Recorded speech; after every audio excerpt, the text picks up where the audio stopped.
Good day, my primary 5 learners. This is Mrs. Fuja, your basic science and technology teacher. And our topic for today is materials. We are on the continuation on the topic materials. And last class we defined materials. We listed the types of materials and we listed also the types of wood and uses of wood. So today we are looking at, we also define materials. We identify types of material. We'll state the uses of plastics and metal. We'll state the uses of plastic and metal. So what are materials? Materials are basic items that we use to construct technological products or equipment. They are those items, those plastic, wood, metal. We use them to construct technological products or equipment. Most of our technological products that we have at home, they are constructed from materials. Now we said we are looking at 3 types of materials, which are the wood, metal, plastic. Last class we talked about wood. So today we are looking at metal. Metal is a hard or solid materials. When the ground is dug, metals are found inside. So metals are mineral resources. They are mineral resources that they are extracted. That is, they are removed from the ground. They are made pure and used. We use them for so many things. So now let's look at the characteristics of metal. Metals are good conductors of electricity. That is, conductors, just like I told you then, they are materials that allow electricity to pass through them. So metals is one of them. They are good conductors of electricity. Also, conduction of heat. Metals also, they conduct heat. That is, once we apply heat to them, we feel heat. That is, it will get hot. And also, metals attract magnets. When they are brought, magnet is being brought near a metal, it will be attracted to it. And also with sound test, metal produce sound. So one of the characteristics is also sound test, and the texture also. Texture of metal is also one of the characteristics of metal. Now let's look at the types of metal. Let's look at the types of metal. We have 2 types of metal, which are the ferrous metal and non-ferrous metal. Ferrous metal, they are metal that contains iron. They contain iron. That is, because they contain iron, they are magnetic. When magnet is brought near ferrous metal, they will be attracted because of the presence of iron in them. So examples of ferrous metal we have is what? Steel, wrought and cast iron. Our spoon at home is an example of ferrous metal. Why non-ferrous metal? Even our gates also is an example of ferrous metal. They attract magnets.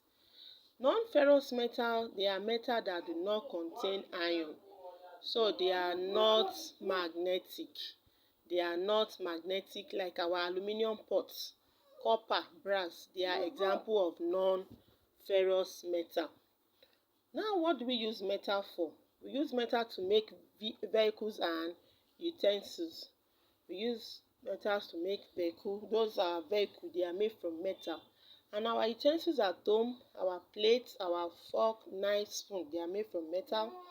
We also use it to make tools like hammer, drills.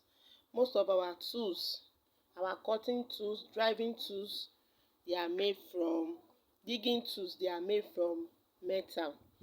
Also for construction of houses and bridges. Construction of houses and bridges, our burglary proof, our gates, our roofing sheets, they are all made from metals. Also bridges.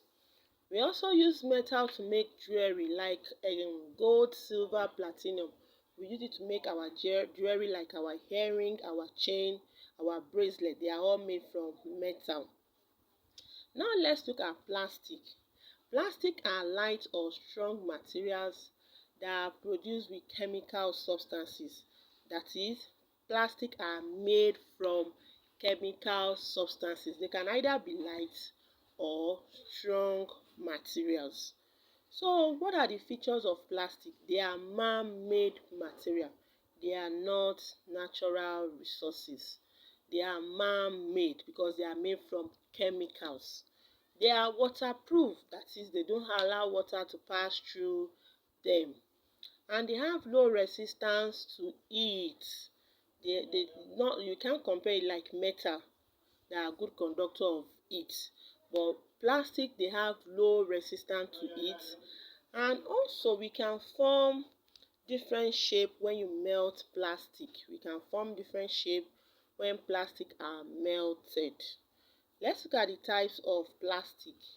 We have the two types also. We have the thermoset and we have the thermoplastic. Thermoset, they are examples of plastic, the types of plastic that do not melt when heated. When heat is applied to them, they don't melt. Like our button, handle of our knife, they are a good example of thermoset. We have thermoplastic. They are plastic that melt into a thick liquid when they are heated. So when they are heated, you can also remold them into another object. Let's look at the uses of plastic. Plastic are insulators. You can see the difference between metal and plastic now. Plastic and wood. Plastic and wood are insulators. They don't allow electricity to pass through them, while metals are conductors. And also we use plastic to make toilet bowl covers. Our toilet bowl covers at home, our mathematical set, handle of our brush, they are all made from plastic. The case of our radio and television set, they are made from plastic. And we can see examples of plastic there. We can see what they use plastic to make. Our basket, our buckets, our plates, they are all made from plastic. While metal there, we can see examples of metal. We have the zinc, we have the roofing sheet, we have the copper. They are all examples of metal. Today we talked about definition of materials. We said they are basic items that are used to construct technological products or equipment. And we mentioned the types of materials. We have the metal, the wood, and the plastic. And we mentioned each types of material. The wood, we have hardwood and softwood. The metal, we have ferrous metal and non-ferrous metal. And the plastic, we have thermoset and thermoplastic. I hope you enjoy your basic science and technology class today. See you some other time.